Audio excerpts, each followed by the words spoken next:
안녕하십니까. 한 주간 새해 한 주간 잘 보내셨나요? 아주 롤러코스터 시장에서 한 주간 어떻게 지내셨는지 참 우리 가족분들 정말 궁금하네요. 오늘도 저와 함께 이번 주 새해 첫 주 증시 금요일 찐시황을 같이 해줄 김대준 대표님 소개하겠습니다. 안녕하세요. 안녕하십니까. 안녕하십니까. 한 주 첫 주였습니다. 네. 첫 주.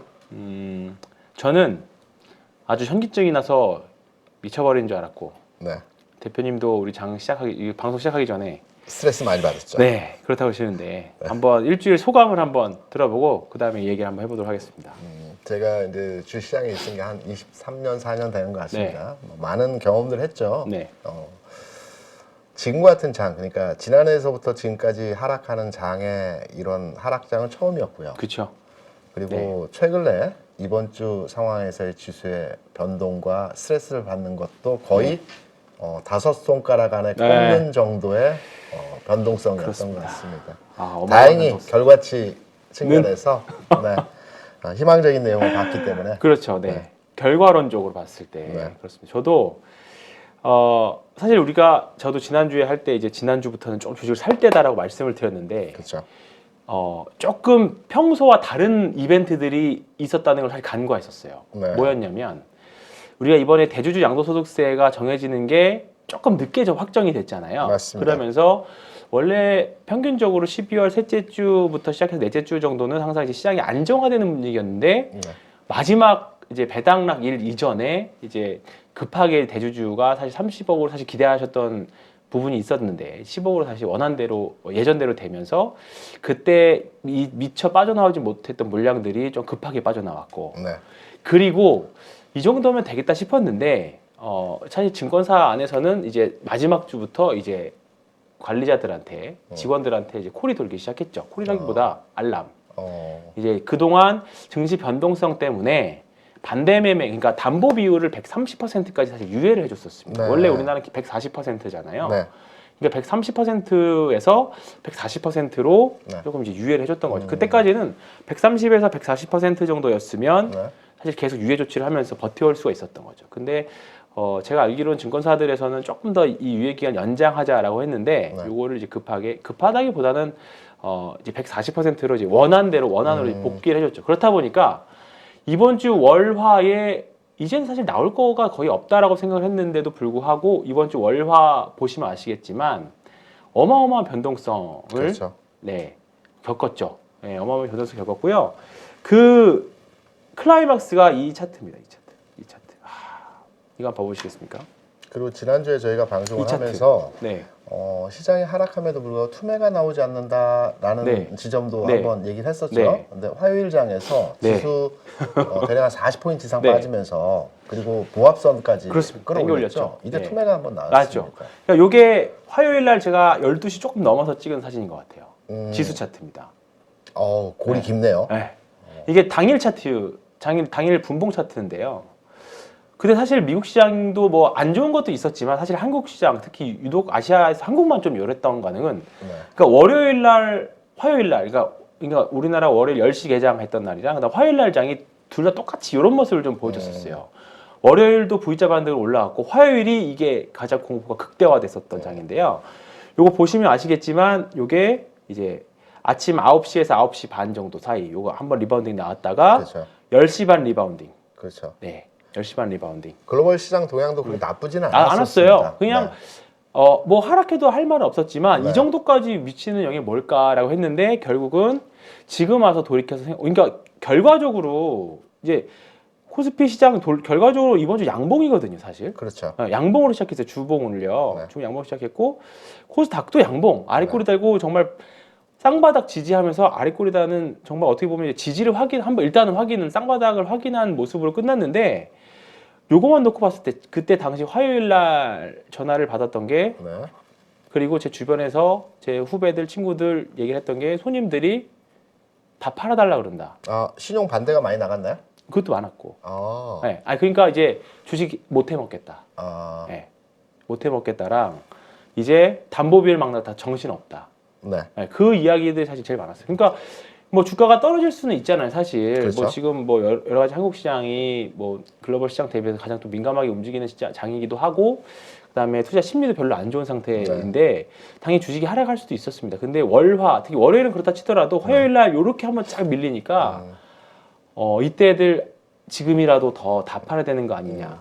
특히 이제 조금 나이 연세 좀 많으신 분들이 무섭다 너무 그 말씀 많이 하시더라고요. 공포의 극단적인 상황이었죠. 네. 그리고 시장에서는 이런 말이 있습니다. 이제 썩은 물량이 한번 돌아 네. 나가야 네. 새물이 들어오면서 새로운 시장이 열린다는 얘기가 있는데, 그죠.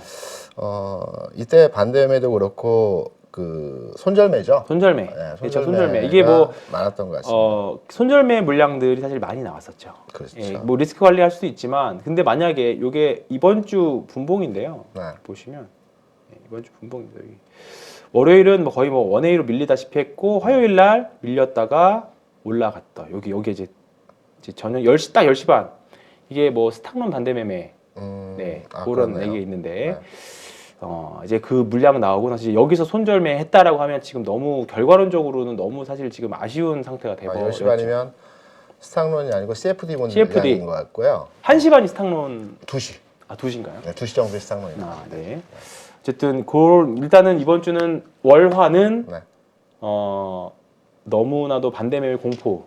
근데 이제 그게 사실 월화 지나고 나면서 조금 진정되고, 어제 미국 시장이 안 좋았음에도 불구하고 우리나라도 오늘도 흐름이 좋았던 모습들. 그렇죠. 그러니까 수급이 그동안 작년 말부터 이제 제도적인 문제로 인해서 꼬여있던 수급들이 조금 정상화되어가는 느낌들이 이제는 조금 있습니다. 이제 제도도 어느 정도 정상화됐고, 그렇죠. 신용 물량도 최근에 좀 줄였거든요. 예, 그래서 이제부터는 정말 이제 본 게임 되지 않을까. 다만 이제 이런 상태에서 왜 취약하냐면, 이번 주에 사실 좀 약간 극단적이잖아요. 월화는 뭐 미친 듯이 빠졌다가, 그렇죠. 화수는 뭐 왜 이래 할 정도로 올라오고, 그렇죠. 반도체들 뭐 언제 망할 것처럼 하다가도 미친 듯이 올라오고 그랬는데, 지금 어쨌든 투자자분들이 일단 용기가 없습니다. 용기가 없고, 그 다음에 거래대금도 없고 하니까 한쪽으로 쏠렸을 때 확, 또 위로 쏠렸을 때 확, 요게 좀 부침이 엄청 심한 상태인 것 같아요. 그래서 일단 지금은 일단 오늘 이번 주 주봉상으로는 결과론적으로 쌍바닥 만들고 다시 한번 기대를 살리는 이제 흐름이 가고는 있는데, 네. 이제 앞으로 어떻게 될지를 한번 오늘 몇 가지 종목들을 통해서 앞으로 어떻게 대응을 해야 될지를 보여주겠습니다. 네. 그 전에 지금 계속 말씀드렸던 거와는 이어서 네. 이번 주 이제 1월 첫째 주 이제 단 일주일이 지났을 뿐입니다. 그렇죠. 근데에도 불구하고 굵직굵직한 사건 사고들이 이번 주에 많이 있었습니다. 어떤 것도 좋은 있었죠? 것도 있었고요. 네. 나쁜 것도 있었고. 일단 첫 번째는 방금 말씀드렸던 반대 매매의 네. 전형적인 모습들 보였던 거. 첫 번째 주 정말 뜬금없는 뜬금없다기보다는 조금 제가 한 번만 더 생각을 했으면 네. 할 수 있었는데, 저는 이제 이게 신용이나 이게 덴버 대출 많이 안 쓰다 보니까 사실 조금 둔감했었는데, 네. 조금만 더 예민하게 좀 시장을 좀 살폈다면 이거 부분 예측하지 않았을까 생각을 좀 들어서 좀 아쉽고요. 그 다음에 이번 주 이제 어제하고 오늘 그 부동산 정책들 규제가 급격하게 완화가 되면서 네. 건설주, 그 다음에 은행주 은행주 미친 듯이 올라가는 그런 모습을 좀 은행주가 움직일 때 시장은 항상 방향성이 나타날 때 움직입니다. 그렇습니다. 왜냐하면 지난 9월에 지수가 2,150포인트 찍고 네. 2,500까지 올라갔던 장이 있지 않습니까? 네. 이때 바닥점에서 제일 먼저 움직였던 업종이 은행주였고요. 네. 은행주가 움직이는 상황에서 외국인의 매수가 들어왔고요. 뒤 이어서 기관의 매수가 들어왔습니다. 네. 왜냐하면 은행주 같은 경우는 해외 투자 자금이 이제 국부펀드 같은 경우 안전성을 추구하는 네. 펀드들이 가장 좋아하는 업종의 종목입니다. 은행주 그 외국인 보유 한도를 보면 대부분의 은행주들이 70% 80%까지 보유 한도 다 차 있습니다.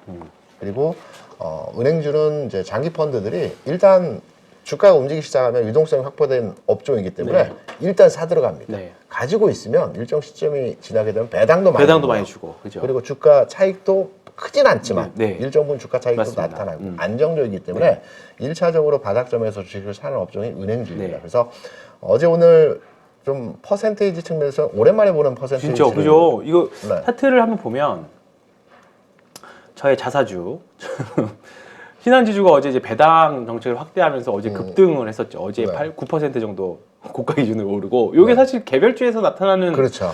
은행주인데 이게 은행주에서 이런 움직임이 나타나잖아요. 쉽게 보지 못하는 네, 기존의 캔들들을 보면 사실 약간 양봉이든 음봉이든 약간 따박따박하게 이렇게 붙어 있잖아요. 근데 지난 9월 시점이 어디 있죠?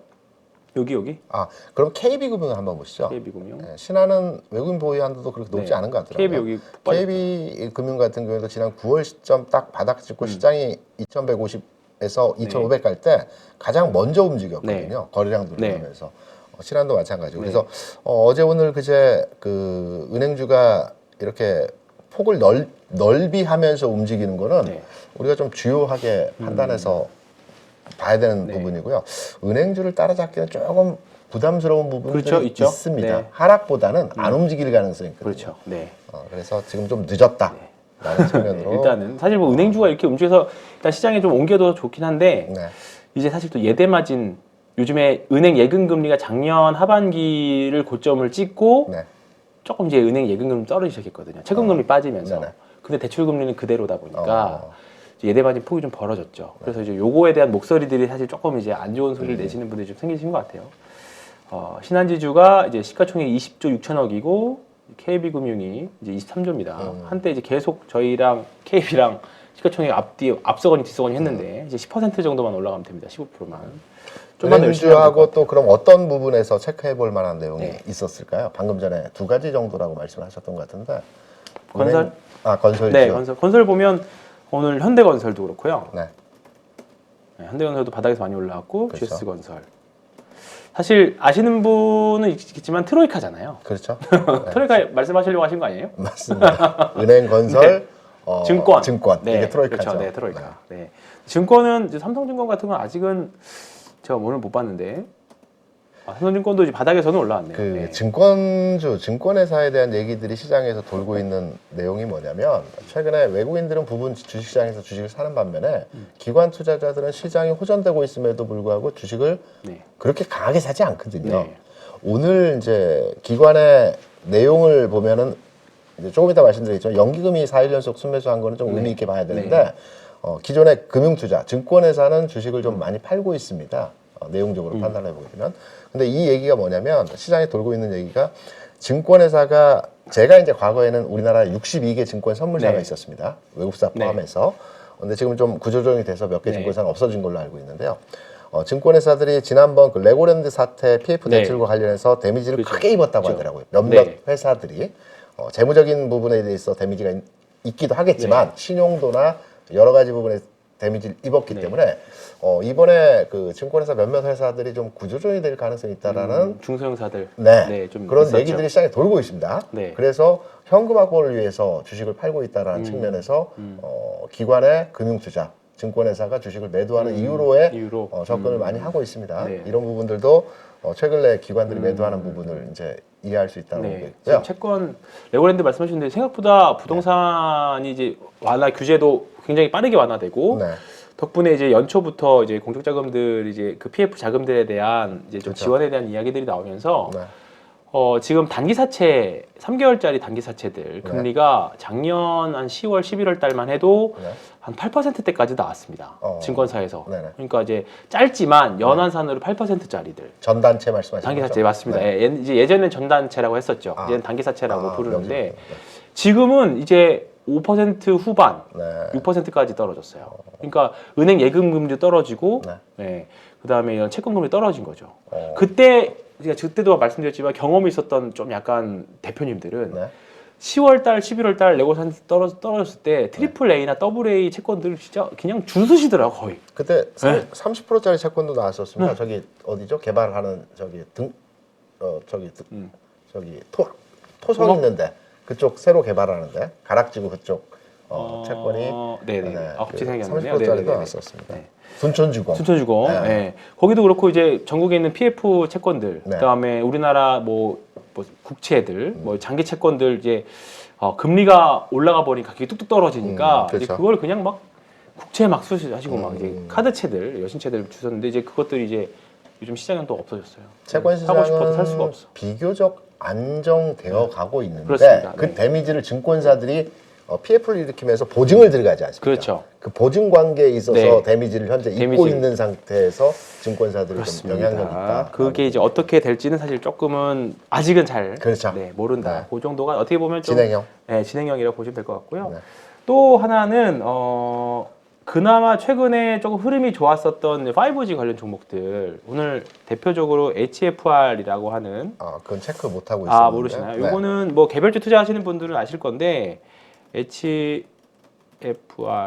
이런 종목들이 오늘 조금 급락이 나왔어요. 잘 가다가 사실 시장 대비 굉장히 잘 갔었잖아요. 네, 네. 이제 중계기를 공급 회사인데 이제 버라이즌이라고 하는 미국 통신사가 이제 네, 이렇게 캐펙스를 조금 줄인다는 뉴스가 나오면서 그냥 세게 두드려 맞았습니다. 네. 네, 그러면서 이제 종목들에 따라서는 좀 이제 공부를 해서 저가 매수를 할 건지 네. 또는 추세가 일단은 부러진 걸로 판단되면 조금 리스크 관리해야 될지 그걸 이제 판단해야 되는 시기 될 것 같은데 네. 요거는 그냥 끝까지 밀어서 망가졌습니다. 근데 오늘 시장에서 또 화두는 네. 작년 1월에도 화두가 됐었던 게 기억나시죠? 어떤 부분이 있죠? 오스템 임플란트. 오늘도 또 화두였습니다. 그렇죠. 직원이 네, 그때는 흥령이었고 네, 오늘은 중국에서 리콜 이슈가 나왔어요. 근데 지금 기준으로 이제 금요일 저녁 한 6시 반 정도 지나고 있는데요. 지금 기준으로는 그 기사는 사라졌어요. 지금 삭제됐습니다. 오버했나 보네요. 단독이라고 이제 아시는 분은 아실 건데 네.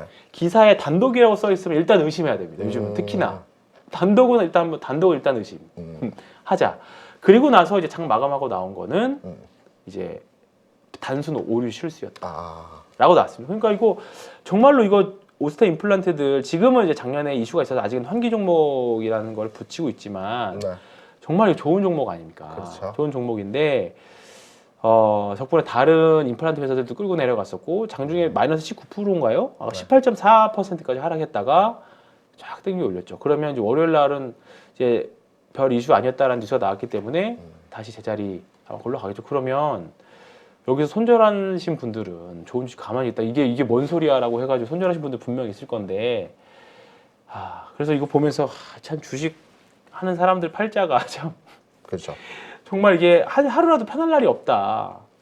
지금 말씀드린 게 일주일 상간에 다 일어났던 일입니다. 그리고 이제 지난번에 작년에는 이제 막판에 네옴시티 이슈로 인해서 조금 종목들이 셌었잖아요. 네네. 근데 어제 사우디의 질세 두바이도 1경원 투자하겠다. 네. 1경입니다, 경. 그렇죠. 감조차 않은 1경인데 그리고 나서 이제 해석이 잘못됐다라고 나오면서 시간에서 또 꼬꾸라지고 어제 이제 네옴시티 생각나가지고 이제 종가 베팅이라던가 이제 조금 투자해서 들어가셨던 분들은 오늘 또 시장이 양호했음에도 불구하고 별 좋지 못한 성적을 얻었을 수 있을 것 같고요. 그리고 오늘 다행이라면 다행인 오늘 삼성전자 실적 발표가 있었습니다. 오늘 굉장히 좀 중요한 날이었다고 생각해요. 맞습니다. 네, 중요하다고 생각했는데 지금까지 이 삼성전자 잠정 실적치를 이야기하기 위해서 지금까지 빌드업을 한 건데 일단 삼성전자 예상치기 합니다만 오늘 일단 양봉이 났습니다. 네. 네, 800원 올랐고요. 1.37% 올랐습니다. 영업이익이 3분의 1 토막 나왔다. 최악 전망치 잠정 실적인데 예상치가 한 6조 8천억 정도였을 겁니다. 6조 8천억. 근데 4.3조 나왔습니다. 거의 반토막. 네, 반토막 수준으로 나왔죠. 네. 반토막 수준 나왔습니다. 그래서 장전에 나왔기 때문에 네. 그거 아마 이제 보신 분들은 오늘 큰일 났다라고 생각하실 수도 있을 것 같아요. 근데 8시 40분부터 동시호가 들어가잖아요. 네. 근데 호가가 움직이질 않더라고요. 원래 그 정도면 허매도라도 한가나 뭐 한번 물량이 꽝 떨어지는 그런 느낌이 있어야 되는데 네. 동시호가에서 하나도 변화가 없는 거예요. 호가 상황은 나쁘지 않았어요. 호가 상황은 나쁘지 않았어요. 네. 그리고 나서 장 초반에 그냥 올라간 애가 돼버려가지고 네. 결국은 아직은 저항선에 닿는 모습을 그리긴 했지만 결국은 쌍바닥 55,000원 선을 지지하고 결국은 다시 59,000원까지 올라오는 지난주에 이번 주에 진짜 심할 때 화요일 날 54,000원인가요? 저가가 54,000원, 54,000원대까지 호가를 보여줬었는데 이번 주 종가는 59,000원으로 주가는 마무리했고요. 주봉으로는 아주 굵직한 일단 양봉으로 마무리됐습니다. 그래서 직접 작년에 6월달 저점까지 하면 지금 일단은 세 번째 바닥까지 확인하려고 하는 지지되는 모습들을 일단 보여주고 있습니다. 반도체는 제가 조금 이따가 한번 그 삼성전자뿐만 아니고 하이닉스를 점검하면서 전체 반도체 지금 이제 자연스럽게 가시죠. 네, 시장에 대해서 가보시죠. 말씀드릴 것 같은데 일단 삼성전자 한번 네. 한번 보겠습니다. 반도체 하이닉스를 대표님 점검하드리겠습니다. PC로 네. 지금 보시면 오늘 실적 잠정치가 나왔고 실적에 대한 부분에 대해서 주가 수준에서 좀 반영이 실적 대비해서 반영이 안 됐다라고 이제 평가를 시장에서 많이 하는 것 같습니다. 근데 지금 보시면 연간 영업이익과 이제 주가 상황을 비교해서 이제 판단을 해보게 되면 지난 2017년, 18년도에 삼성전자가 대략 55조 수준에서 영업이익을 발생시켰습니다. 굉장히 잘했죠, 장사를. 잘했죠. 그리고 2019년도 극단적으로 실적이 줄어버렸습니다. 27조 정도로. 그럼 주가가 어떠했느냐? 2017년과 18년도 상황에서 주가는 고점을 치닫는 형태에서의 가격이 진행됐고요. 실제로 2019년도에는 주가 바닥 찍으면서 주가가 안정되고 상승하는 흐름이 나타났습니다. 그리고 2020년도, 21년도에는 여러분 다 아시는 바와 같이 주가의 상승 곡선의 형태의 진행이 나타났고요. 이게 무슨 말이냐? 지금 드러난 실적에서의 상황은 주가는 이미 반영이 되어 있다라고 판단을 하고 있는 거거든요. 그렇죠. 시장에서는. 그리고 반도체뿐만이 아니고 대부분의 업황과 주가의 그 사이클적인 기간차의 내용을 보게 되면 대략 한 6개월 정도의 시점을 두고 반영이 됩니다. 그러니까 업황이 6개월 뒤에 최바닥을 찍는다. 그러면 지금 주가는 바닥을 형성하는 과정을 이제 나타내는데요. 반도체 시장과 반도체 상황과 이제 국내 주시장 요 부분을 제가 한번 그 정리해서 여러분께 한번 깊이 있게 한번 말씀을 드려보려고 합니다. 지금 여러분께서 보시는 차트는 이제 SK 하이닉스 차트의 흐름입니다.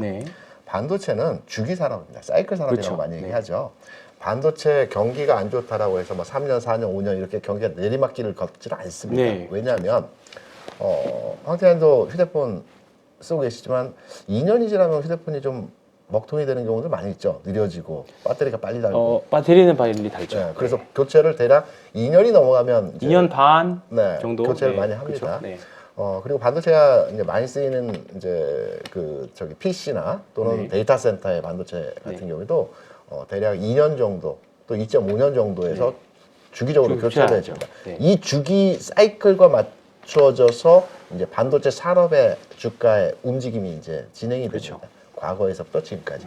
그래서 반도체 경기는 좋았다가 안 좋았다 하는 게 아니고 그 전체 그 재고 물량과 출하되는 물량의 이 스프레드가 벌어졌다 늘어났다 하는 과정에서 주가가 바닥 찍고 상승하고 바닥 찍고 상승하고 이 과정을 계속해서 반복합니다. 이 과정에서의 흐름은 우상향합니다. 저점을 높여가는 흐름이죠. SK 하이닉스 주가 상황을 보게 되면 주기를 판단해서 말씀을 드리면 대략 2년 정도 상승합니다. 그리고 1.5년 정도 이제 횡보 내지는 주가 조정을 받습니다. 주기입니다. 교체 주기입니다. 그리고 1.5년 정도는 그 조정의 횡보의 흐름을 받고요. 딱 그 사이클과 맞추어져서 이 형태의 흐름들이 진행이 됩니다. 최근까지의 흐름에서 또 2년 상승, 1.5년 하락과 조정. 그러면 지금이 어느 그 선상에 있느냐라고 판단을 해보게 되면 조정을 받을 때는 이 패턴을 대략적으로 보여줍니다. 뭐 쌍봉이라기보다는 두 번의 바텀을 만들어주고 그리고 그 저기 횡보를 거치고 나서 주가 상승 흐름으로 지나가는 형태이죠. 그러면 지금의 주가는 이 두 번의 고점 이후에 횡보 구간에서의 가격 진행이 나타나고 있습니다. 이게 기술적 분석상에서의 흐름이고요. 그러면 반도체 수급과 경기에 대한 내용을 한번 우리가 들여다봐야 되겠죠. 지금 반도체 상황에 대해서 굉장히 부정적으로 보는 시각들이 많습니다. 뉴스도 많이 나오고 뭐 있고요. 좋은 뉴스는 사실 없죠. 뉴스만 놓고 봤을 때는 없습니다. 주가는 다르게. 지금 이제 반도체 경기 물론 위축 과정입니다. 이제 이후에 이제 그 수축 과정이 진행될 것인데 대부분의 전문가들이 보는 시점은 올해 한 6월 1사분기 후반부나 2사분기 정도에는 반도체 업황의 바닥점이 올 것이라는 측면으로 다들 그렇게 계산을 하고 있습니다. 반도체 재고가 늘어나는 시점이 작년 초였죠. 이때부터 반도체 재고가 늘어나기 시작하면서 2022년도 반도체 경기 상황 흐름의 내용이 네. 좋지 않을 것이라는 레포트들이 많이 나왔고 네. 이때부터 반도체 산업에 대한 전반의 전망치가 좋지 않았습니다. 네. 기간적으로 1년 정도 지났죠. 그러면 산업 전체의 바닥은 올 5, 6, 7월에 바닥을 찍는다고 봅니다. 네. 그러면 앞서 말씀드린 대로 산업과 업황에 대해서 주가는 6개월 선행한다는 측면을 그렇죠. 놓고 보면 특히 삼성전자는 그렇죠. 더더욱 네, 하이닉스라. 네, 그런 면에서 이제 판단해 보면 지난 12월, 1월 요 즈음이 이제 주가의 바닥의 어느 지점을 통과하고 있습니다. 네. 우리가 그렇게 판단을 그렇죠. 해서 해석을 할 수 있고요. 그리고 그 데이터적으로 이제 그 반도체 수급과 관련된 내용들을 보게 되면 제가 앞서 말씀드린 하이닉스의 그 2년 상승과 1.5년 조정 과정을 거치는 과정에서 이 재고와 그리고 추락 네. 이 사이클에 대한 내용으로 이제 그 각사에서 레포트들이 나왔는데 이 사이클에서의 저점 구간에서의 흐름들을 보게 되면 지난 2000년 말부터 그리고 최근까지의 흐름에서 주가 저점을 찍는 이 제가 포인트로의 화살표를 만들어 놓은 지점에서 이 재고 추락 이 역사이클이 네. 만들어지는 스프레드가 줄어드는 네. 이 과정에서 주가 저점도 만들어졌다는 측면으로 판단을 할 수가 있습니다. 그리고 최근에 그 반도체에 대한 전반의 그 상황을 보게 되면 지금 현재의 상황에서 그 반도체 수출이나 그 업황에 대한 내용들은 뭐 29%, 28% 감소했다라고 그렇죠. 얘기들이 네. 나오는데 이거는 기존의 그 수요가 줄어서 라기보다는 가격 하락으로 인한 그 반도체 업황의 부정적인 측면으로 이해를 하시면 될 것 같습니다. 이 부분은 가격적인 부분을 놓고 볼 때 이제 그 필라델피아 반도체 지수와 이제 디램 반도체 지수가 있습니다. 필라델피아 반도체 지수는 대략 랜드 플래시 시스템 반도체 네. 이쪽 부분에 이제 종목들이 집중된 네, 네, 그렇죠. 지수이고요. 네. 이제 디램은 이제 하이닉스 하이닉스죠. 관련된 네, 그렇죠. 메모리 반도체 분야에서의 가격 진행인데요. 네. 좌우측을 보시게 되면 그 시스템 반도체 랜드 플래시 쪽의 인텔 대표 종목이라고 하면 시점이 이 그 지수 고점과 가격 고점 각 해당 종목의 고점이 동일 지점입니다. 네.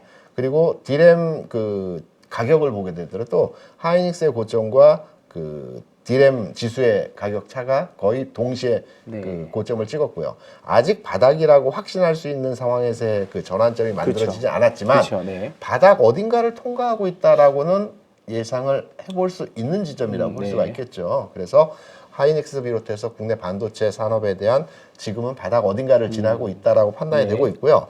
또 하나는 미국 시장에서의 흐름들을 보게 되면 미국에서 그 오늘도 마찬가지지만 어제 그제 상황에서 보면 이제 빅테크 종목들이 하락이 컸습니다. 빅테크들도 진짜 엄청 하락했습니다. 예, 하락했습니다. 테슬라가 제 1차적으로 하락을 네. 시동 걸었죠. 그렇죠. 그리고 애플이 뒤따라가서 그렇죠. 하락했고 마이크로소프트가 그렇죠. 오늘까지 해서 하락을 이제 네. 진행하면서 지수를 압박하는 형태였습니다. 반면에 반도체 관련주들은 오늘 마감 이후에 이제 지금 상황인데요. 네. 비교적 안정적인 흐름입니다. 그렇습니다. 가격적인 네. 모습을 놓고 볼 때. 먼저 반등이 이루어졌죠. 그렇죠. 네. 그렇죠. 미리 빠지고 먼저 네. 지금 반등이 나오고 있는 네. 상황입니다. 그러면 이 부분을 어떻게 우리가 해석을 해야 되느냐고 보면 우리나라는 반도체 관련 종목이 2,200개 그러니까 우선주 관리 종목 빼고 상장 종목 2,200개라고 한다면 반도체 관련 종목 130개입니다. 네. 여기 전기전자까지 합치면 250개 종목이 그렇죠. 되는 네. 거고요. 그리고 시가총액 비중으로 살펴볼 때 또 반도체 관련 시가총액 비중이 삼성전자가 월등하기 때문에 그렇죠. 대략 30% 정도 차지합니다. 그렇죠. 네, 30%. 그러니까 우리나라 시장은 반도체가 가야 돼요. 반도체가 가야 지수가 갑니다. 그렇죠. 반도체가 가야 네. 시장이 살아나는 겁니다. 네. 그래서 전체 그 시장의 분위기와 상황을 살펴볼 때에도 지금 어느 지점인가는 바닥점을 지나고 있다는 반도체에 대한 전체 분위기를 살펴볼 때 그래 시장에서는 우리나라 근간의 지수를 다루고 있는 반도체가 바닥 어딘가를 지나고 있기 네. 때문에 시장의 지수의 부분에서도 그 바닥 어딘가를 지금 지나고 있다. 네. 이렇게 판단을 할 수 있다. 해볼 수 있겠죠. 네. 이 부분으로 이제 전체 지수에 대한 부분을 저는 이제 판단을 하고 있는 네. 내용입니다. 결국은 이제 다만 이제 우리나라 수출 코스피는 이제 수출하고 연동이 되는데 그렇죠. 결국 수출의 주력도 사실 반도체잖아요. 55%입니다. 네. 그러니까 결국 수출이 살아난다는 건 반도체가 살아난다는 거고 그렇죠. 반도체가 살아난다는 건 결국 삼성전자와 그 패밀리들이 네. 살아난다는 거니까 그런 흐름들이 있다는 거. 수출에 대해서 한마디만 더 네. 덧붙여서 말씀을 드리면 2021년도 수출이 6,445억 달러였습니다. 네. 2022년도 지난해죠. 6,800억 정도 수출을 한다고 합니다. 사상 최대치입니다. 네. 역대급입니다. 네. 물론 하반기에 수출이 줄었습니다. 10월, 11월, 12월에 이제 23개월 수출 연속 증가하다가 수출이 좀 감소했거든요. 월간 600억 달러 하다가 550억 달러 수출을 이제 11, 12월에 이제 수출이 감소를 했는데 여기에서 키포인트는 이제 중국 시장과 연동된 내용에서의 수출 감소였거든요. 반도체 수출도 마찬가지고. 왜냐하면 하이닉스의 수출의 50%는 중국입니다. 근데 중국이 최근까지 봉쇄령도 있었고요. 경기가 침체된 위축이었죠. 침체라기보다는 인위적으로 좀 봉쇄하면서 경기가 압박하는 침체를 겪었는데 각 그 전문 기관에서 중국에 대한 올해 전망치를 상당히 긍정적으로 보고 있는 기관들이 많이 있습니다. 많아졌어요. 우리나라 같은 경우는 뭐 IMF도 그렇고 우리나라 그 KDI도 그렇지만 대략 1.7% 정도 예상을 하고 있습니다. 지난해 한 2.1% 정도 성장했을 겁니다. 근데 우리나라 경제는 중국과 연동되어진 부분이 굉장히 크기 때문에 중국이 살아나게 되면 우리나라 경제가 살아나는 측면에서 부분이 가능하고요. 중국 경기를 그럼 어떻게 보느냐를 이제 각 그 연구기관에서 나온 내용을 한번 이제 살펴보면은 중국은 지난 2분기에 그 0.6% 성장을 했습니다. 일단 봉쇄령 때문이었습니다. 그렇죠. 그리고 나서 이때 깜짝 서프라이즈 발표가 있어요. 3분기에 3.9% 발표했는데 이거는 약간의 수치적인 그 오류라기보다는 가감된 내용에서의 부분이다. 3.9%는 워낙 서프라이즈였거든요. 일시적인. 그리고 4분기에는 3% 정도를 예상을 하고 있습니다. 그리고 올해는 대략 평균적으로 한 5% 또는 4% 후반 정도를 예상을 하고 있습니다. 각 기관에서. 그러면 중국의 그 전체 GDP 성장률과 경기 상황이 2023년도에 지난해 위축된 과정에서 살아나는 국면으로 진행된다고 한다면 수출적 측면에서도 우리나라가 절대적으로 수출과 교육에 대해서 중국과 집중화된 부분이 있기 때문에 개선되는 상황에서의 진행이 나타나지 않을까. 과거처럼 아주 뭐 폭발적으로 급증하진 않겠지만 우리가 지금 예상하고 있는 수준에서의 범위보다는 좀 늘어나는, 증가하는, 좋아지는 이런 형태로의 상황이 나타날 가능성이 굉장히 큰. 워낙 중국 쪽 우리가 이제 그 기저 효과라고 하죠. 과거에 워낙 그 안 좋다 하니까 조금만에 좋아져도 굉장히 주시장은 이 기대감에서 이렇게 평가받는 상황이 나타나기도 합니다. 그렇습니다. 올해 한번 중국 저도 제 퇴직연금이 중국 펀드에 좀 있어서 반드시 좀 계속 살아났으면 좋겠습니다. 그 아까 삼성전자 이야기 저는 살짝 좀 덧붙여면 좀 쉽게 덧붙여 보면 지금 요 차트 한번 보여주실래요? 제 거. 보면 요거 어떤 그림 같으세요? 삼성전자 어떤 그림이냐면 이 공포스럽죠. 지금만 누구 사는 자리는 아닙니다. 그렇죠. 사는 자리는 아니라 그랬어요. 아니라 그랬는데 이게 2016년부터 시작됐던 슈퍼사이클 이후에 2018년 하락 그리고 이제 2019년 시작입니다. 시작인데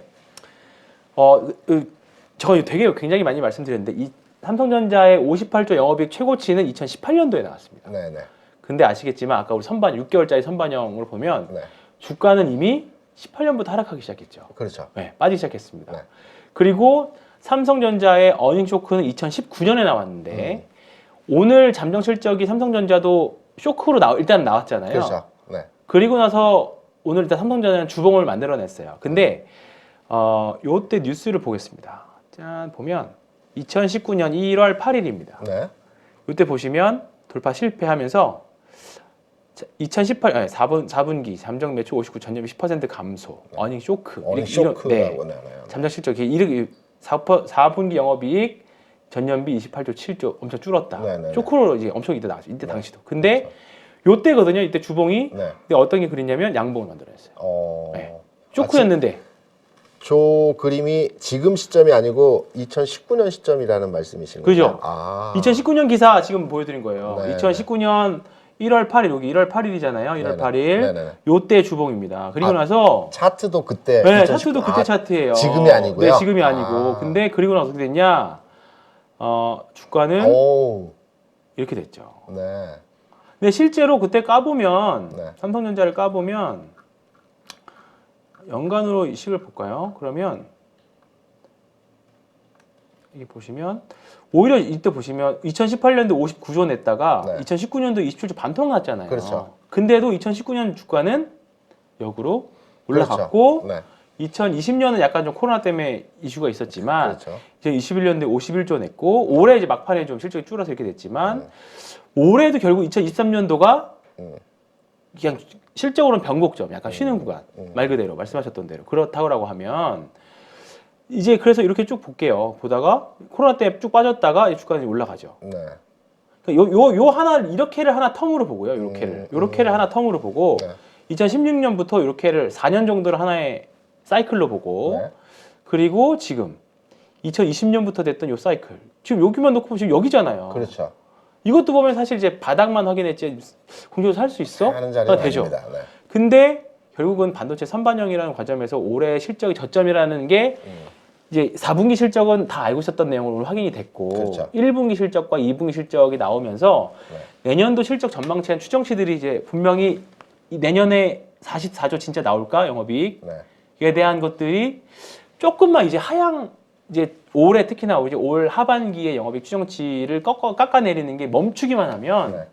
그런 심리가 형성이 되면 2019년과 같은 흐름도 충분히 나올 수 있다는 생각합니다. 반도체는 네. 실적 추정치가 그림. 네, 예측이 되는 게 뭐냐면 2018년도, 17년도 반도체 경기가 살아날 때 좋아질 네. 때의 이슈는 그 미국에서 미 행정부에서 그 모든 공공기관의 컴퓨터를 교체하는 이슈가 네. 있었습니다. 이때 그래서 네. 엄청난 수요가 발생을 네. 했거든요. 그렇죠.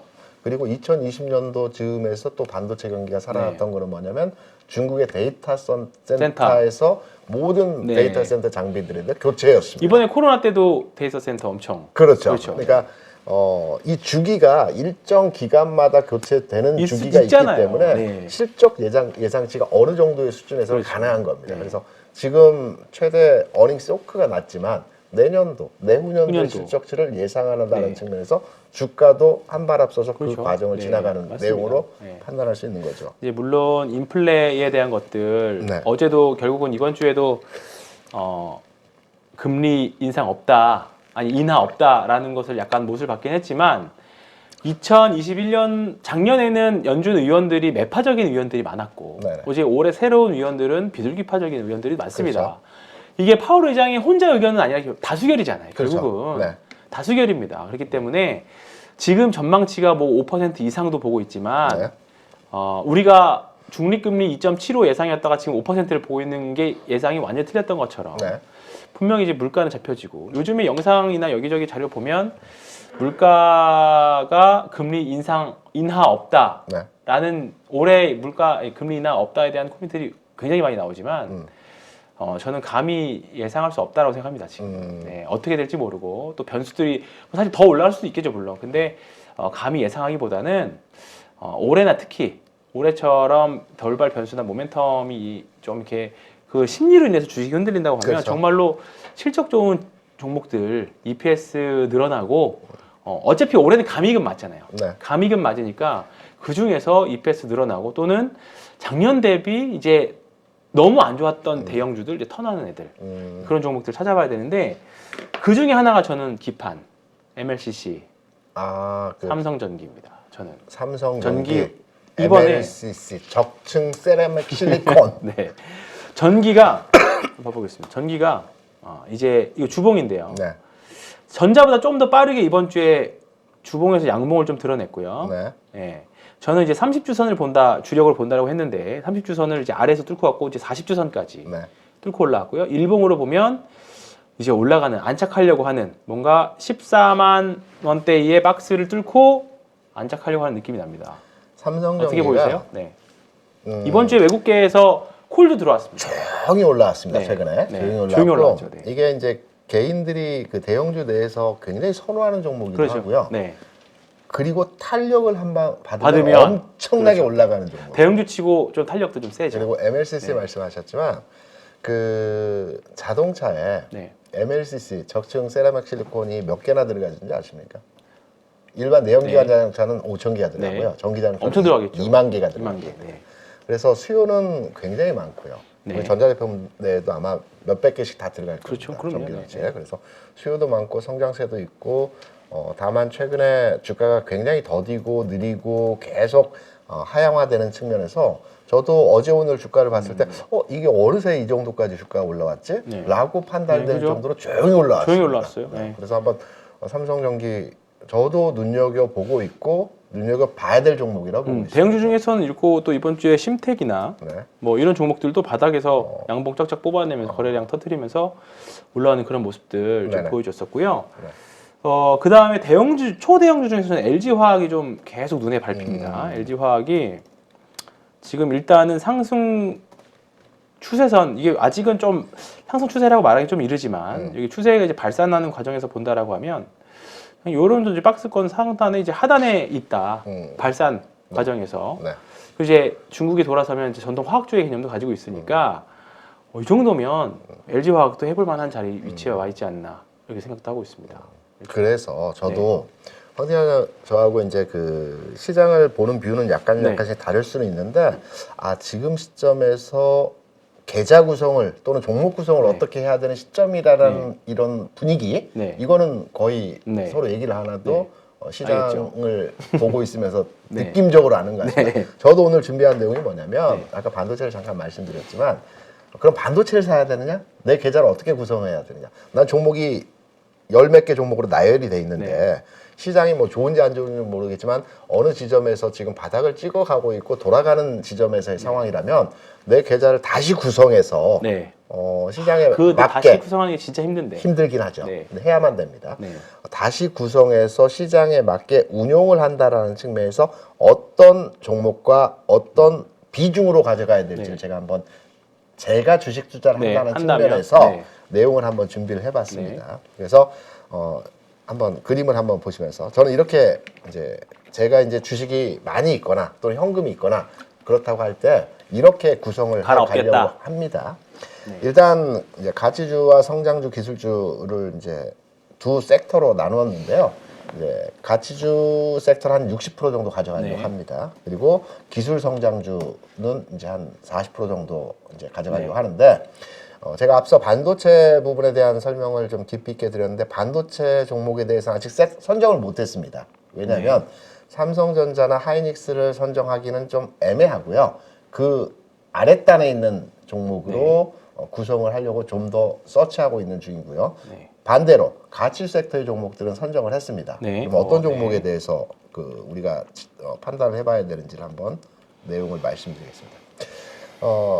이게 이제 제가 지난주에 이 시간을 통해서 여러분께 말씀드렸던 내용인 것 같은데요. 중국에서 이제 누구나가 이제 중국 경기가 좋아질 거고 중국 시장이 살아나고 있다는 측면으로 이해를 하고 계십니다. 중국에서 지난 11월, 12월에 이제 부동산 정책과 관련해서 이제 그 여러 가지 시장 활성화 정책이 발표가 됐습니다. 그 주요한 그 내용이 중국의 이제 철광석 가격에 대한 안정화를 위한 목적입니다. 지금 철광석 원석과 제품 가격의 요 차, 그가 지금 300불 정도 되는데요. 역대급으로 가장 스프레드가 줄어든 상태라고 합니다. 그래서 이 부분을 좀 살린다고 할까요? 왜냐면 전 세계적으로 중국에서 생산되는 철강이 가장 많고 소비되는 철강도 가장 많습니다.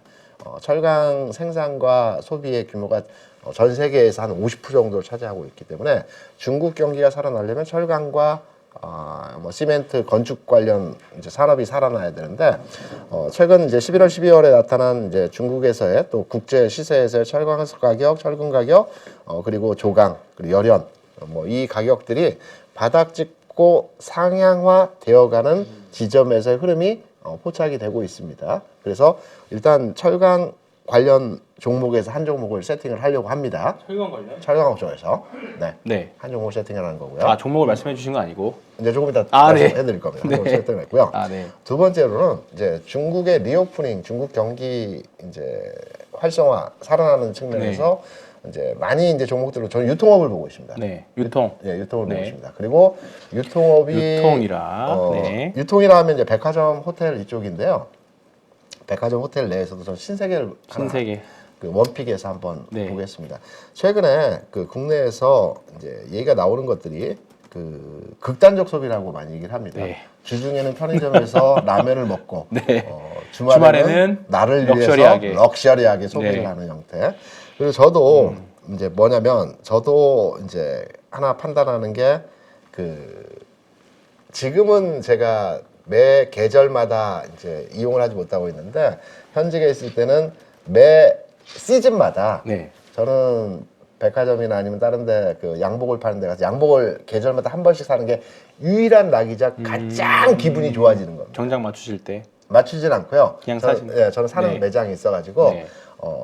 계절별로 한 번씩 삽니다. 그러면 네. 그 계절, 그 해는 너무너무 기분이 좋아요. 근데 최근 1년 반 이제 양복을 제대로 지금 네. 산 적이 없습니다. 기존 출근 양복, 안 하시니까. 네. 기존 양복을 계속 입고 네. 있는데요. 이제 조금 날씨도 풀리고 이제 양복 외투를 안 입고 양복을 입을 때가 되면 이제 백화점에서 저도 양복 하나 살 건데 우리가 이제 소비라고 많이 얘기를 하죠. 네. 그간에 이제 소비 침체로의 이제 중국에서 오늘 나온 얘기도 보복 소비라는 얘기가 많이 나왔는데 소비 침체로의 과정이 굉장히 길었습니다. 이제 소비가 어느 정도 살아나는 시점이 도래했다라고 네. 판단이 돼서 저는 이제 백화점 관련주에 대해서 우리가 눈여겨봐야 될 부분이라고 이제 하나의 부분을 네. 말씀을 드리고요. 그리고 이제 자동차 업종입니다. 자동차. 네, 자동차 업종에서 흐름이 나아질 것이라는 측면으로 네. 이제 해석을 드립니다. 그러면 네. 종목을 한번 들어가 보겠습니다. 제철 최강의 현대- 제철. 네, 현대차입니다. 뭐 지금 현재 레포트나 시장에서 나오는 여러 가지 내용들을 보게 되면 뭐 부정적인 내용에서의 상황도 많이 있습니다. 근데 일단 경기 회복의 첨단에 서 있는 업종은 철강업이고요. 네. 주가 저평가돼 있다는 건 누구나 다 알고 있고요. 아마 PBR이 0.3 수준일 겁니다. 또 3이에요? 네. 또 0.3? 워낙 그러네요. 또 0.3. 그리고 이제 네. 제가 보는 관점에서의 현대자동차에 대한 긍정적인 이제 이 주가에 대한 전망치는 뭐냐면 지금 뭐 재료가 있고 네. 매수가 들어오고 외국인 사고 이런 부분보다는 주가가 일정 기간을 두고 진짜 싸긴 하네요. 주가 하락을 했다가 어느 시점에 가서 이렇게 수평화되어지는 구간이 있습니다. 그렇죠. 지금이죠. 네. 네. 크게 빠지지도 않고 네. 오르지도 않고 일정 구간 내에서 등락을 보이는 과정이 네. 진행되는 종목들이 있습니다. 네. 저는 주식을 투자할 때 보통 주식이 V자형 반등을 주는 종목이 있고요. 네. U자형 U자형. 반등을 주는 종목들이 네. 있습니다. 저는 V자형 반등은 못 쫓아갑니다. 못 쫓아가죠. 네, 현실적으로 저거 V자 못 쫓아가죠. 네. 못 쫓아갑니다. 저는 보통 네. U자형 주는 종목을 이제 딱 잡아놓고 시기를 봐서 그렇죠. 이제 기간차를 두고 여기에서 이제 진입하는 형태로의 그렇죠. 여유 있게 여유 이제 있게 사는. 투자를 분할 하는 매수도 가능하고. 그렇죠. 이 투자 지금이 딱 그 자리. 네, 그 네. 자리이고요. 이런 맥락에서 본다면 현대제철 지금 가격적으로 부담 없고 없죠. 전체 뭐 중국 경기 연동해서 시장 상황을 판단해 볼 때도 뭐 지금 가격, 지금 시점 그러네요. 괜찮다라는 측면에서 아직은 제가 보기에는 하락 추세는 뭐 네. 아직은 뭐 극복했다라고 보기는 좀 이르지만 그렇죠. 네. 싸게 사는 관점으로는 뭐 네. 가치주 투자의 관점으로는 네, 아주 맞습니다. 좋다. 네. 그리고 두 번째 종목은 이제 아까 말씀드린 신세계. 신세계. 신세계도 동일 흐름에서의 내용입니다. 네. 주가가 그 간에 네. 동일 시점에서 뭐 계속적으로 하락을 했다가 그러네요. 최근에 이제 주가 안정화되면서 뭐 터닝 포인트의 모습은 나타나지 않았지만 네. 전체적으로 주가가 수평화되어 가면서 흐름의 모습이 진행되고 있고요. 그리고 자동차 업종은 제가 굉장히 좋아하는 업종 중에 하나이거든요. 자동차 업종을 모비스. 네, 왜냐면 기존에는 저 기아를 좋아했습니다. 네. 그리고 부품주에서 저도요. 만도를 좋아했습니다. 네. 그런데 모비스가 이제 언제 이렇게 많이 올랐지? 오늘? 크게 오늘은 좀 움직였습니다. 네. 근데 제가 이제 아시는 분들께도 기아를 가지신 완성차를 가지고 계신 분들은 현대 모비스로의 교체 매매가 필요한 시점이다. 부품주는 또 성격이 다르기 때문에 그렇죠. 네. 그래서 현대 모비스로 완성차에 대해서는 전환 매매를 하자라는 측면으로 말씀드렸고 모비스는 진짜 오늘 양봉도 굉장히 양호하네요. 네. 네, 기존의 이평선들을 한 번에 다 뭐 거의 뭐 부시듯이 다 뚫고 올라와 버려서 네 그렇습니다. 네, 장기 정말 묵은 장기 주봉 일봉 다 푸시고 올라왔네요. 네, 그래서 네. 모비스 같은 경우에도 주가가 일정 기간 하락한 이후에 최근에 수평화되는 과정에서 네. 가격 진행이 나타나고 있고 네. 뭐 오늘은 의미 있는 상승이지만 아직도 주가 수준에서의 측면을 보면 뭐 좋은 것 같습니다. 바닥이라고 우리가 확신지어서 말씀드리긴 어렵지만 사볼 만한 가격에 충분히 사볼 들어왔다라고 만하죠. 볼 수가 네, 있거든요. 네. 그래서 저는 지금 시점에서 교체 매매나 또 현금만 있다라고 할 때는 포트를 짤 때 해당 가치 섹터 요 세 종목에 네. 대해서 이제 원래 주식은 저는 두세 종목 하는 게 가장 유효적절하다고 그렇죠. 판단하거든요. 네, 전 네다섯 목 좀 더 해서 네다섯 개. 근데 제가 하나의 섹터로 딱 그룹 지어버린 것은 세 종목을 사되 저는 두 종목으로 가져간다는 측면으로 가치 섹터에 한 60% 정도 담고 그리고 기술주 저는 성장주는 아직까지는 아니라고 봅니다. 네. 그래서 아니죠, 기술주 중에서는 반도체나 전기전자인데 삼성전자 사기에는 수익률 왜냐하면 가치주는 안정적으로 담아놓고 쭉 기간차를 끌고 갈 그렇죠. 거고요. 관성 보고. 그렇죠. 네, 기술주는 좀 탄력적인 운용을 하면서 맞습니다. 수익이 날 만한 종목으로 세팅을 해야 되기 네. 때문에 그래야 서로 간의 구성의 네. 수익률이 맞춰지기 때문에 기술주는 삼성전자 하이닉스가 아닌 반도체를 사더라도 네. 그보다 하단에 있는 움직임이 탄력적인 종목으로 소부장. 소부장보다는 제가 지금 보고 네. 있는 게 좀 가벼우면서도 제주 반도체 같은 종목. 네. 제주 반도체는 너무 날뛰지 않습니까? 이쪽은 좀 가볍게, 네. 이쪽은 좀 무겁게, 네. 뭐 그런 맥락에서 보는 시가총이 너무 작은데 네, 1,300억. 그래서 뭐 적극 추천하기보다는 네. 그런 형태의 종목들에 대해서 관심을 네. 가져볼 만한 구간이고요. 그리고 전기전자 내에서도 L전자 한번 모습 보시면 일전자? 네. 나쁘지 않습니다. 네. 그러면 전기전자도 하나의 섹터로 구성을 해볼 만한 지점이거든요. 전기전자에서 그럼 LG전자일 것이냐 또는 아까 말씀하셨던 뭐 네. 심텍이나 뭐 네. 등등등 여러 가지 관련된 종목들 네. 좀 가벼운 종목들 네. 있죠. 그래서 기술주 섹터에서 한 40% 정도 네. 잡는데 여기는 좀 가벼운 것들 네. 이렇게 포트폴리오에 맞춰가면서 주식을 교체하거나 지금 구성해 가야 될 시점이다라는 측면으로 시장을 보고 있고요. 주식 사기 좋은 시점인 것 같습니다. 그죠? 지금. 네. 네. 그래서 좋은 시점이다. 네. 아, 그리고 되게 참 무서운 말입니다. 물리면 이제 큰일 납니다. 좋은 시점인 것 같아요. 왜냐면 말씀드렸던 종목들이 잠깐 좀 전에 차트를 보셨기도 하지만 물릴 부분이 그렇게 크지 않습니다. 그죠? 네. 근데 내려갈 수는 있지만 네. 바로 리바운딩도 충분히 가능한. 그렇죠. 뭔가 이제 그 인플레이션에 대한 또는 금리 수준에 대한 대전제가 바뀐다라고 하면 네. 뭐 사실 오늘 한국은행 총재님도 말씀드렸지만 일단 우리나라는 말씀하기보다 이제 전망치들이 3점 후반대에서 결정될 거다 정도 이제 전망이 나왔습니다. 네. 그러면 여기 사실 크게 더 이상 이제 다 왔거든요. 그렇죠. 한 7분응선, 8분응선까지는 왔기 때문에 네. 미국도 그렇다라고 하면 여기서 일단 이 전제가 깨지면 또 전략을 새로 짜야겠지만 그게 아니라고 하면 뭐 이 말에 동일하시면 사볼 만한 거고 그게 아니라고 하면 일단은 뭐 그게 맞다고 하면 저희 말에 동의하시면 주식을 조금 늘려보실 만한 거고 그게 아니라 나는 좀 더 기다려보겠다 하면 현금 가지고 계셔도 그렇죠. 뭐 기회는 있을 거라 봅니다. 네. 근데 저는 여행주는 한 번 정도 말씀하실 줄 알았어요.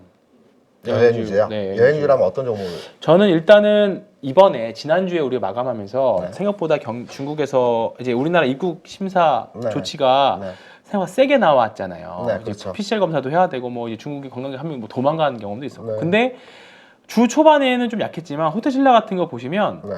그대로 그냥 신고가로 다시 또 밀어붙였어요. 호텔신라 네, 같은 거. 맞습니다. 네. 이것도 그렇고 화장품도 그렇고 네. 여기 호텔신라인데요. 호텔신라는 거의 뭐 이제 좋죠. 네. 호텔라기보다 면세점 매출이 대부분이기 때문에 네. 그걸로 보시면 되고 그 다음에 중국 카지노 하는 롯데 관광개발 제주도 아니면 파라다이스 이런 것들은 짱짱해요. 네. 네. 그 괜찮습니다. 호텔신라도 좋게 기존에 봤고 이 종목을 신세계에 비해서 세팅에 네. 있어서 진행하지 않았던 것은 호텔신라가 PBR이 0.9 넘어갔습니다. 네.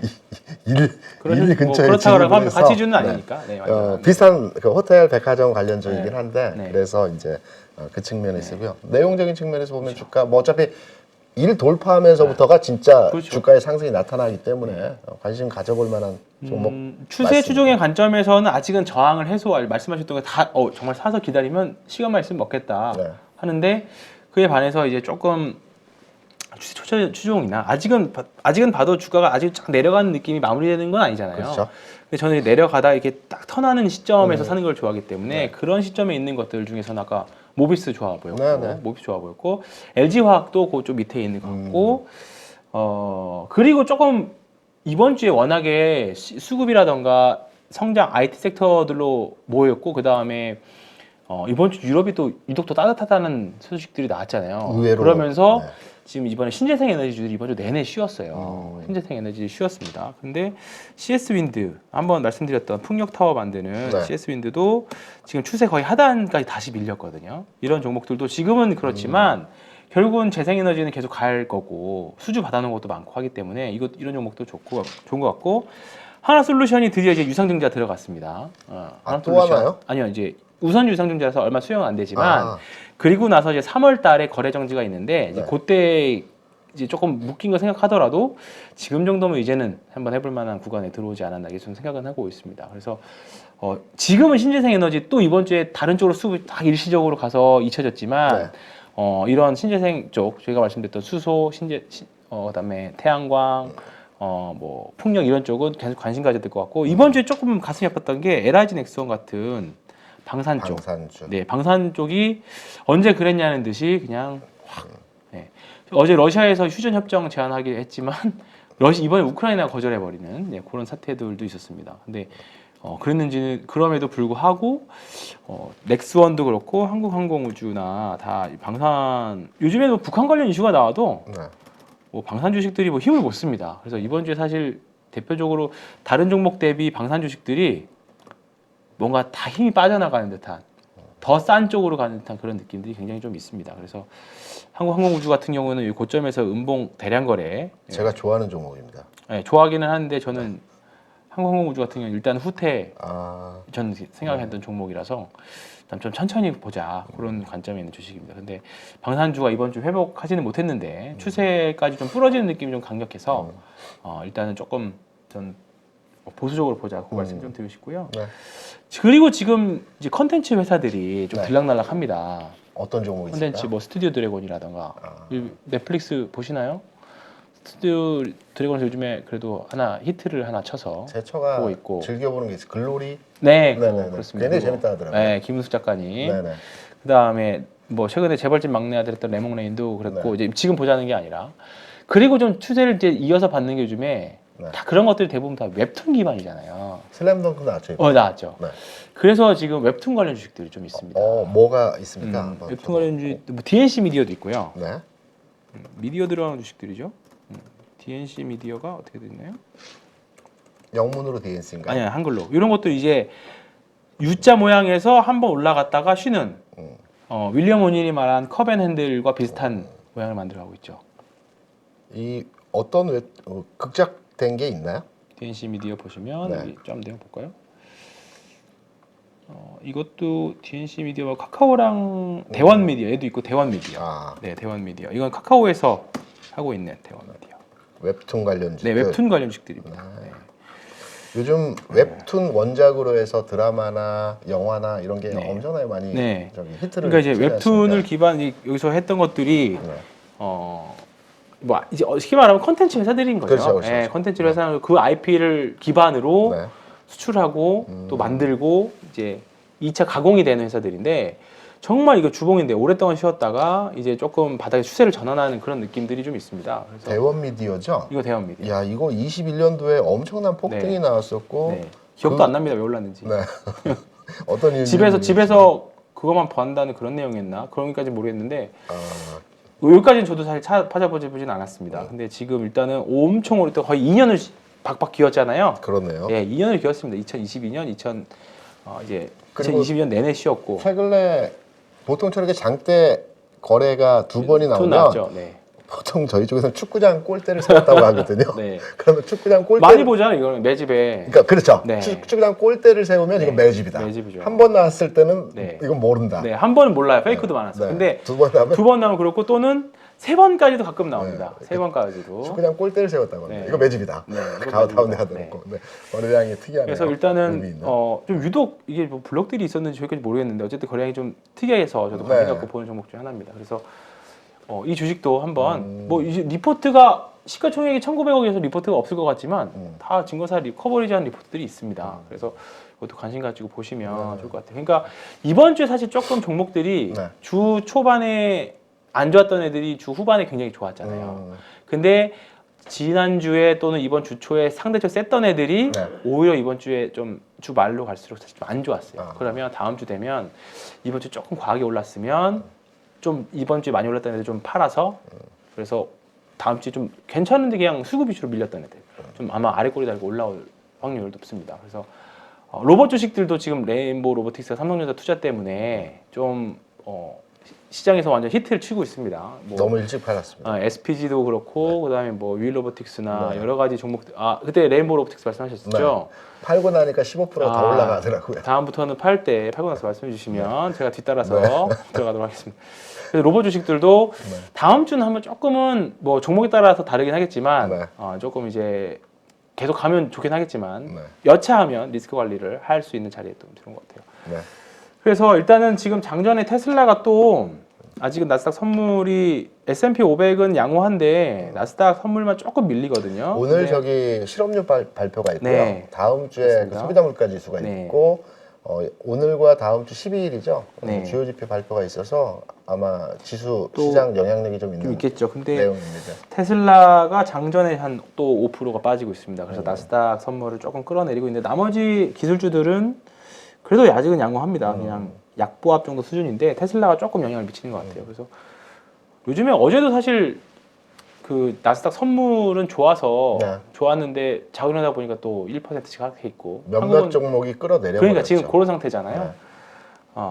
부디 별일 없긴 근데 요즘에 그래서 나스닥 뭐 한 3% 폭락하지 않는 이상 별로 겁도 잘 안 나는 것 같아요. 뭐 영향 없습니다. 한국은 이제 뭐 한국의 길을 가는 그런 상태가 돼서 사실 이런 거 보면 이게 주식을 하는 건지 그림 맞추기를 하는 건지 뭐 그냥 소설가가 되는 건지 약간 그렇긴 한데 그럴 때일수록 종목 공부 많이 하시고 좀 바닥에서 좋은 종목들 올해도 분명히 시장이 안 좋을 거라고 어렵다고들 말씀들 하시지만 그 작년에 안 좋았어도 대시세가 났던 종목들 또는 시장을 비트했던 종목들이 분명히 있거든요. 근데 내 계좌에 100% 그 종목을 다 채워넣을 수는 없습니다. 근데 한두 종목만 있으면 계좌는 살아나니까 올해도 결국은 시장에서의 나의 목표는 서바이벌입니다. 살아남는다. 저의 개인 목표는 오늘 살아만 남으면 다음 장에서 분명히 또 기회가 온다. 살아만 남자. 그거를 또 뼈에 새기는 한 주였습니다. 이번 주에 월화 손절했으면 또 고객님한테도 욕 많이 먹고 아마 그랬을 건데. 살아만 남으면요 부장까지는 올라갑니다. 네, 알겠습니다. 중간에 다 버텨내니까. 살아만 남는 걸로. 그리고 저희도 살아남고 다음 주에 뵙는 걸로 하겠습니다. 이번 주 한 주 또 고생하셨고요. 오늘도 감사했습니다. 다음 주에 또 좋은 모습으로 이번 주 너무 피곤했는데 다음 주는 조금 그래도 편안한 주가 됐으면 좋겠습니다. 다음 주에 또 뵙도록 하겠습니다. 고생하셨습니다. 수고하셨습니다. 누구나 1시간 안에 200개 종목에서 좋은 종목을 고를 수 있는 그런 능력을 배양할 수 있도록 제가 도와드리려고 그렇게 하고 있습니다.